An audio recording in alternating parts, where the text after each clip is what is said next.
There's something really charming about the way the Victorians bothered to put care and attention into something as everyday and functional as the stable at the end of a garden. You can see from the use of the decorative brickwork on this building that this space was carefully designed, even though it was only ever intended to be used by horses. It's long since been turned into a garage, and whatever the street side opening arrangement was, it's also long since been lost to this rolling shutter. The client for this project felt really passionately about retaining and reviving the Victorian aesthetic of this little stable, to turn it into a small but modern house and provide much needed residential space in this densely populated area of London. The building as it is too small to be used as a single bedroom home, so we needed to explore how to extend this little building without losing its character. We also knew we needed to find a way of accommodating a second story with appropriate head heights, which meant potentially raising the roof. So our starting point for the design was the exploration into whether to extend to the side, to the rear, or to the front. Early design studies looked at all three directions, but extending to the front compromised the original gable, and extending to the rear gave restrictions to light. The side became the clear solution, both practically and spatially, and it gave us the space we needed without visually overpowering the small Victorian form. Our intention then was to convert the interior into something that referenced the old stable character, with its brick paver floors and simple utilitarian structure, while returning the external openings to proportions sympathetic to the original building. The shape of the existing garden to the side dictated what we had to play with for the interior, and it allowed us to create a modern kitchen with a large roof light that ensures plenty of daylight without overlooking into the neighbours to the side or to the rear. It also gave us a chance to introduce a small downstairs WC and an open plan living and dining space. And as this portion to the side is new, we took the opportunity to add storage by adding lift-up hatches in the floor, large enough to fit services, bulky storage, or even a bike if needed, to make the most of every square metre. Upstairs, we have a single bedroom with a shower room, and again, the focus has been on quality of light without overlooking, and on maintaining proportions sympathetic to the original building. So I'll show you how that looks as I take you on a walk around the building. Our proposal included the full-length garden wall and looked at connecting the stable back into the architecture of this street corner, with both the rhythm and colouring of this brickwork. We proposed using decorative fencing around the front and side of the stable itself to ensure security and privacy were maintained without it becoming too enclosed by a high brick wall. This yellow London stock brick is quite eye-catching, particularly with the red banding and detailing along the roof verge. So keeping all the new roof and modern extension in black standing seam cladding was a way of showing exactly what's new and what's old, and allowing the new to be less eye-catching than the original gable frontage. So you have a small garden area to the front, and a space to store a bike to one side.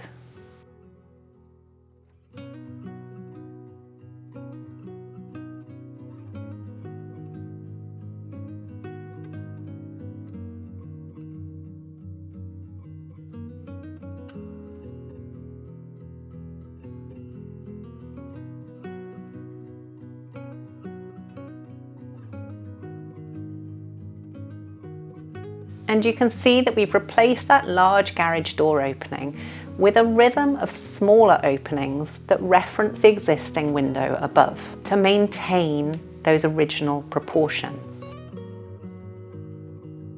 But in the kitchen, you get the more modern dimensions of this large roof light and its view through to the sky. We wanted to keep a reference to the bare structure of the existing garage, so we've kept these timbers exposed. And what these different ceiling treatments do is help define the different zones of use of this building, even while the whole ground floor remains open plan.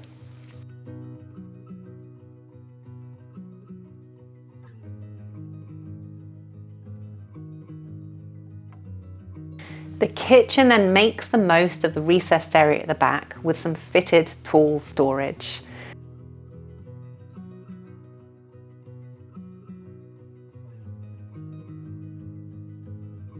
And a small WC is tucked neatly behind this wall.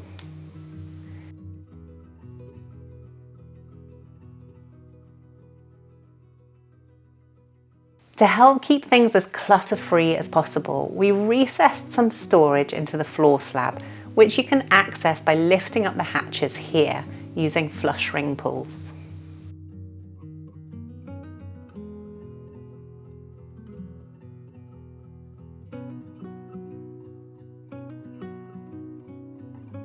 And this sliding screen can create a separation between the kitchen and entrance and the living and dining space. The same idea as the sliding screen is then picked up in the shutters, which can close off these large glazed openings to the front. The simple dining space is big enough to have guests around or to work at the table. And the floor material that continues throughout the ground floor references the original stable brick pavers.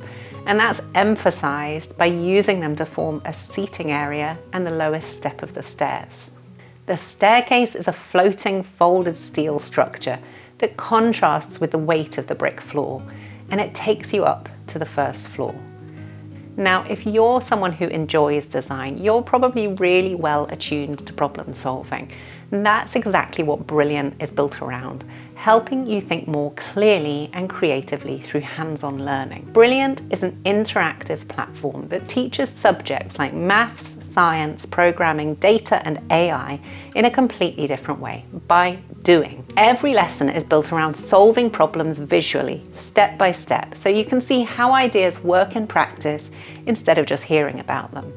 It's a method proven to be far more effective than traditional lecture-style learning, and it makes even the most complex topics feel logical and achievable.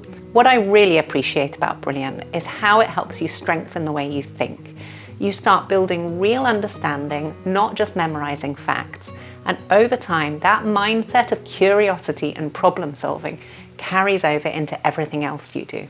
For me, it's a reminder that creativity and logic are two sides of the same coin. If you'd like to try Brilliant for free, you can go to the link in the description, which is brilliant.org/Gemma, or just scan the QR code on screen. Using this link will also give you an exclusive 20% off an annual premium subscription, which gives you unlimited daily access to everything on Brilliant. On the first floor, we've used that gable end wall to integrate as much storage as possible. The existing window to the front can be made translucent to allow light in while maintaining privacy. And then rather than raising the entire roof, we formed this dormer instead to allow for enough head height at the top of the stairs. And that really helps to maintain the proportions of the original gable front and roof level. At the back here, there's a small shower and WC that benefit from a skylight over the shower that aligns with the roof slope while preserving headroom within the tight roof volume. If you've got a property you're ready to redesign but don't know how to begin, my group program, Design Like an Architect, is for you.